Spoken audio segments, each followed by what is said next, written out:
एक उम्दा अदाकार हिंदी सिनेमा के, और वो हैं मुकेश ऋषि साहब, जिनको बेशुमार फिल्मों में हमने देखा है। आज वो हमारे साथ मौजूद हैं और सबसे पहले हम आपका शुक्रिया अदा करते हैं सर, और ये वक्त आपने हमें दिया उसके लिए हम आपका इस्तकबाल भी करते हैं, तहे दिल से शुक्रगुजार हैं। Thank you so much.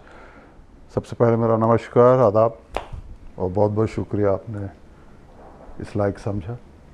Mukesh साहब, सबसे पहले तो हम आपसे यही जानना चाहेंगे कि जो हमारे व्यूवर्स हैं बहुत कम आपके बारे में जानते हैं। अक्सर आपको फिल्मों में तो उन्होंने देखा है, कई कैरेक्टर्स आप प्ले करते हैं और बहुत अच्छा काम करते आए हैं आप तकरीबन 30 सालों से। तो ये जो एक्टिंग का शौक़ था आपको, शुरुआत की अगर हम बात करें तो कैसे फिल्मों में आने का शौक़ हुआ? पर्सनैलिटी माशाल्लाह इतनी अच्छी आपकी है, तो क्या इस वजह से आप आना चाहते थे या बस किसी को देख कर इंस्पायर हुए थे? ऐसा नहीं रहा। एक बचपन की जो ख्वाहिशें होती हैं सब लोगों के बीच में होती है, एक एज होती है जिसमें, और हमारा जो उस समय की जो एज थी उसमें फिल्मों के कोई किसी ने किसी को देख लिया लंबा चौड़ा तो उसको कह दिया कि ये तो फिल्मों के लायक है जी खूबसूरती देखी तो कह दिया तो फिल्मों के लायक है। जी इस तरह का माहौल था, क्योंकि फिल्मों में आना आसान काम नहीं था। जी लेकिन मेरा ऐसा नहीं रहा। मेरा क्या कि मेरे वालिद साहब का बॉम्बे से रिश्ता 63 से शुरू हो गया था, 1963 से। वो यहाँ दोनों भाई आते जाते थे, फिर उन्होंने यहाँ पे बिज़नेस इस्टेब्लिश किया। तो हम लोग जम्मू कश्मीर के रहने वाले हैं, जम्मू का हूँ मैं। तो स्कूलिंग के बाद मेरी पढ़ाई पंजाब में हुई है, क्योंकि मुझे स्पोर्ट्स का बड़ा शौक़ था, क्रिकेट खेलता था मैं। तो ग्रेजुएशन के बाद मुझे मौका मिला बॉम्बे आने का, क्योंकि यहाँ भी घर था जी। तो जब यहाँ आया तो कुछ साल मैंने अपने घर का काम किया, फैमिली बिजनेस रहा। लेकिन मुझे लगने लगा कि मेरा मन नहीं लग रहा है फैमिली बिजनेस में, रूह नहीं थी उसमें। फिर मुझे फ़ॉरेन जाने का मौका मिला, मैं फ़ॉरेन चला गया जी। मैं कुछ साल फिजी आइलैंड में रहा, फिर न्यूजीलैंड चला गया। तो न्यूजीलैंड में मैंने एक कोर्स किया था जब मैं वहाँ पे था फिजी आइलैंड में। जी। इसका फैशन शो के लिए फैशन वॉक होता है, उसका एक कोर्स किया था। तो मैं जब न्यूजीलैंड में पहुंचा तो मुझे पता नहीं क्यों फीलिंग आई कि लेट्स ट्राई दिस। तो मैं एक एजेंसी में चला गया, तो उन्होंने मुझे देख के उनको अच्छा लगा, मुझे कहने लगे कि आप कैट वॉक कर सकते हैं। मैंने बोला जी। तो उनके अंदर ही पड़ा हुआ था, तो वॉक करके दिखाया। तो खुशकिस्मती रही कि मुझे दूसरे ही दिन एक काम मिल गया। लेकिन मज़ेदार बात रही कि जब फ़ॉरेन में तो कपड़े आपके लिए स्पेशल बनते नहीं हैं, सब रेडीमेड होते हैं जी। तो मुझे कहा गया कि फ़लाँ शॉप में आप जाइए और वहाँ आप अपने ड्रेस ट्राई कीजिए।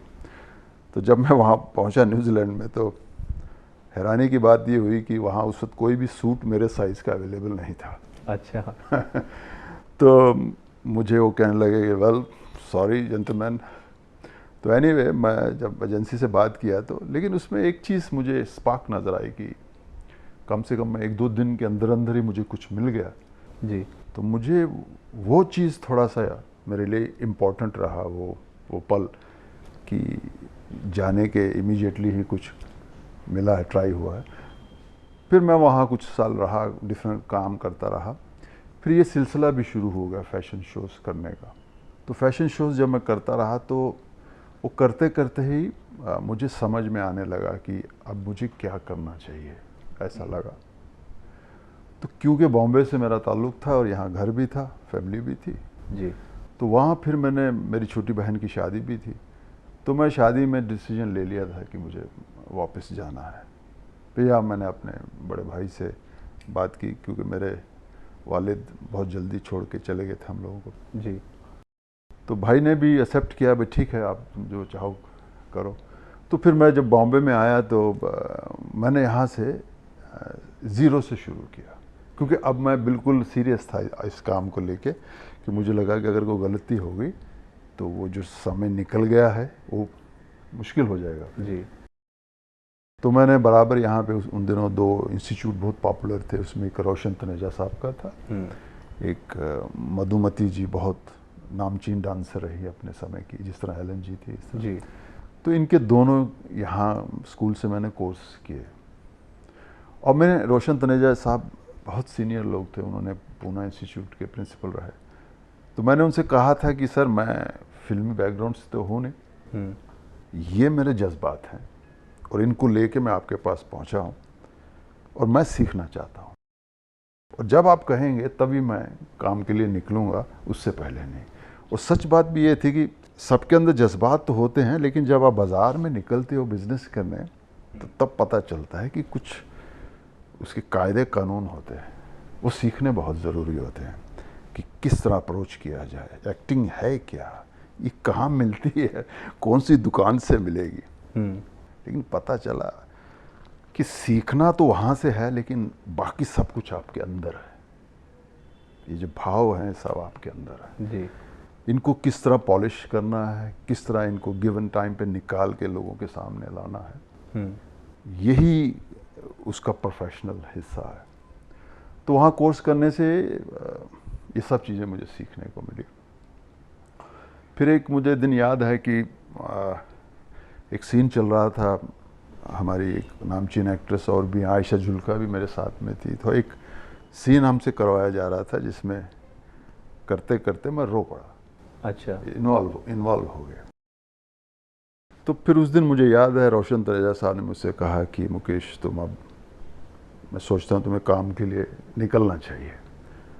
तो शायद मुझे लगा कि शायद वो इन्वॉल्वमेंट होना उस लेवल की ही पैमाना है कि आप अपने काम को समझ रहे हैं। क्योंकि हर चीज़ एक्टिंग ये है कि हम सब एक्टर हैं, लेकिन हमें गिवन टाइम पे वो सब काम करने हैं जो सबसे मुश्किल पार्ट होता है कि हंसिए, अब आपको हंसना है, अब आपको रोना है, अब आपको गुस्सा करना है। तो वो सब चीज़ें तभी होती हैं जब आप प्रोफेशनल बनते हो। तो वहाँ से फिर निकले हम। शुरू में कुछ ऐड मिल गए, वो कर लिए, उसमें एक थम्स अप का ऐड रहा बड़ा पॉपुलर, वो किया। फिर मुझे टीवी सीरियल करने का मौका मिला। टीपू सुल्तान में मैं जो सीरीज़ थी उसमें आखिर में मैं विलन एक होता है, मीर सादिक उसका नाम था, वो कैरेक्टर किया मैंने। लेकिन वो 2-3 महीने का एक्सपीरियंस जो था वो बहुत ही लाजवाब था मेरे लिए। टीपू सुल्तान करने के बाद मुझे कोई एज एन एक्टर फ़ायदा नहीं हुआ, लेकिन सबसे बड़ा फ़ायदा ये हुआ कि वो करते समय मुझे पता चल गया कि हमें क्या क्या चीज़ और सीखनी है। क्योंकि हम इस फैमिली से नहीं हैं, फिल्मी फैमिली से नहीं हैं, तो हमें नहीं बताया गया कि कमियां किस तरह दूर करनी है। उसका एक्सपीरियंस लेके फिर घूमते रहे, तो फिर मुझे पहली फिल्म मिली जिस फिल्म का नाम था गर्दिश। जी। उसमें बहुत सी पहली चीज़ें थी। प्रियदर्शन सबसे पहली फिल्म कर रहे थे, साउथ के बहुत बड़े डायरेक्टर थे। आर मोहन साहब बहुत कामयाब बिजनेसमैन थे, उनकी पहली फिल्म थी। और मुकेश ऋषि की पहली फिल्म थी जिसमें उन्होंने मुझे एज ए विलन लॉन्च किया था उसमें। लेकिन मेरे सामने बहुत बड़े बड़े दिग्गज कलाकार थे, अमरीश जी थे, राज बब्बर साहब, डिम्पल कपाडिया, जैकी श्रॉफ थे सारे। तो वहाँ एक शाम राज बब्बर साहब के साथ बैठे, तो उनकी एक हिदायत मुझे मेरे बहुत फ़ायदेमंद रही कि उन्होंने मुझसे कहा कि देखो मुकेश, तुम नए हो और बाकी सब लोग एस्टेब्लिश हैं, तो तुम्हें अपना ख्याल खुद रखना पड़ेगा, क्योंकि हो सकता है उस वक्त डायरेक्टर का ध्यान तुम्हारे ऊपर इतना न जाए, सामने सब नामचीन लोग हैं। तो तुम बस इतना समझ लो कि तुम पठानी हो, पठानी तुम्हारी लुक है, उस तरह का तुम्हारा हाव भाव है, ड्रेस तुम्हें दिया गया, तुम बस इतना महसूस करना है तुमको ड्रेस पहनते हैं कि अब तुम्हारे सामने ये पहनने के बाद तुम्हारे सामने कोई माने नहीं रखता है। क्योंकि मैं विलन था उसमें और कहानी अलाउ कर रही थी मुझे इतना बड़ा होने के लिए, तो कहानी ऐसी थी। तो बोले बस इतना ध्यान रखना कि वो पहनते ही तुम बादशाह हो, अपने काम के बादशाह हो। तो जिस प्यार से उन्होंने मुझे वो बात समझाई, मुझे लगा उसके बाद जब मेरा पहला दिन आया शूट का, तो वो मेरा पहला सीन भी उन्हीं के साथ में था, तो वहाँ मैं बहुत घबराया हुआ था। तो ये बहुत फ़ायदेमंद रहा। और विश्वास कीजिए कि जब वो मैं पहनता था तो मुझ में एक अजीब सी ट्रांसफॉर्मेशन होती थी और मैं अपने आप को बिल्कुल वो कैरेक्टर महसूस करता था। तो वो शुरुआती के वो जो दौर था उसमें कुछ चीज़ें सीखने को मिली, लेकिन मैं अलर्ट इस बात को लेके था कि मुझे ज़्यादा लोग सिखाने वाले नहीं हैं, मैं खुद ही हूँ, खुद करना पड़ेगा, खुद ही मुझे करना पड़ेगा। और उसका अच्छी बात यही कि मैं खुद असेस करता रहा अपने आप को कि अब मुझे बेटर करना है, ये मेरी कमज़ोरी है, इसे ठीक करना है। जी। तो ये रही शुरुआती दौर, पहली फिल्म तक जी। ये दौर। अच्छा, जो गर्दिश का आपने बताया किरदार, पहली फिल्म थी आपकी, और बहुत कम ऐसा होता है कि पहली फिल्म से कोई इतना हिट हो जाता है, क्योंकि कैरेक्टर आज भी लोगों को याद है बिल्ला जिलानी का, कि लोग वो फिल्म देखते थे और आज भी आप देखेंगे तो खौफ आता है उस कैरेक्टर से। यानी सिर्फ कैरेक्टर की हम बात कर रहे हैं, शख्स की बात नहीं कर रहे, क्योंकि इन्होंने इतने उम्दा तरीक़े से उस कैरेक्टर को प्ले किया था कि आज भी देखेंगे तो खौफ तारी होता है कि बिल्ला जिलानी एक बहुत बड़ा नाम। और आपने ठीक कहा कि उस फिल्म में बड़े बड़े दिग्गज थे, लेकिन आज भी बाकियों को लोग याद रखें ना रखें, लेकिन बिल्ला जिलानी का जो कैरेक्टर था उस फिल्म का, उसको हम ज़रूर याद रखते हैं। ये जो कैरेक्टर आपको मिला, तो आपने बताया कि आपने ख़ुद इम्प्रोवाइज़ किया इसको, लेकिन ये पहली फिल्म से विलन की तरह आप लॉन्च हुए, यानी विलन का रोल आपको मिला। उससे पहले बहुत सारे ख्वाब होते हैं इंसान के, लेकिन उस वक्त जब एक नौजवान खूबसूरत लंबा चौड़ा शख्स फिल्मी दुनिया में आना चाहता है, तो ये ख्वाब देखता है कि कहीं ना कहीं हीरो के तौर पर उसको लॉन्च किया जाए, या कोई फिल्म ऐसी मिले जिसमें उसको पॉजिटिव कैरेक्टर मिले, हीरो का रोल मिले। कोई ऐसी ख्वाहिश भी आपकी थी क्या? बिल्कुल नहीं, क्योंकि क्या होता है कि आप जब यही कमज़ोरियाँ होती हैं, आप जिस एक एज में होते हो, उसमें कई चीज़ें हो सकता है आपके सामने, कई रास्ते हैं। तो मुझे लगता है मेरा जो बचपन के जो डिसीजन थे, बाहर जाना, बाहर कुछ करना, और वो उस लेवल का ना होना, और वहाँ से एक रास्ता मिलना, और उस रास्ते को एक्सेप्ट करना, और आपके अंदर से आवाज़ आना, this is where I want to go, this is मेरी लाइन, ये है फिल्मी लाइन है मेरा जी। तो जब मैं यहाँ पहुँच गया था तो मैं कंफर्म था कि अब गलती नहीं करनी कोई। इसका एक छोटा सा किस्सा बता दूँ आपको कि मैं कितना कंफर्म था कि मुझे क्या करना है। जी। एक दोस्त थे और उन्होंने मेरी यश चोपड़ा जी के साथ मेरी एक मीटिंग तय करवा दी जी कि आप उनसे मिल लीजिए जाके। तो मैं उनके ऑफिस में पहुंचा, उनके पाँव छुए, तो चेयर पे बैठे थे, मुझसे कहने लगे, बेटा क्या कर सकता हूँ, क्या करना चाहते हो तुम? मैं कहा सर मैं तो विलन के लिए ट्राई कर रहा हूँ, विलन बनना चाहता हूँ। तो उन्होंने बड़े प्यार से मुस्कुराहट में कहा कि आप मेरी फिल्में देखी हैं? मैं कहा सब देखी हैं। तो मेरी फिल्मों में तो विलन होता नहीं है। जी। मैंने कहा बिल्कुल सही कहा आपने, लेकिन मैं उस वक्त डरा नहीं, हिचकचाया नहीं कि इतने बड़े इंसान के सामने मौका मिला है तो खड़े हैं तो कुछ तो मांग लूँ, लेकिन मैंने ऐसा नहीं किया। मैं कहा नो प्रॉब्लम सर, आपके पाँव छुए, मुझे खुशी हुई इस बात की, नो प्रॉब्लम एट ऑल, क्योंकि मैं तैयार था इस बात को लेके कि कहीं भटकना नहीं है अभी। तो मैंने इस तरह के डिसीजन बिगिनिंग में ही हो चुका था कि मुझे यही करना है, तो काम भी वही मिला जो मैं चाह रहा था। ये बहुत ही कमाल की चीज़ है, कभी कुदरत आपकी मदद करती है इन चीज़ों में जी। कि आप जो सोच रहे हो वैसा ही काम मिला।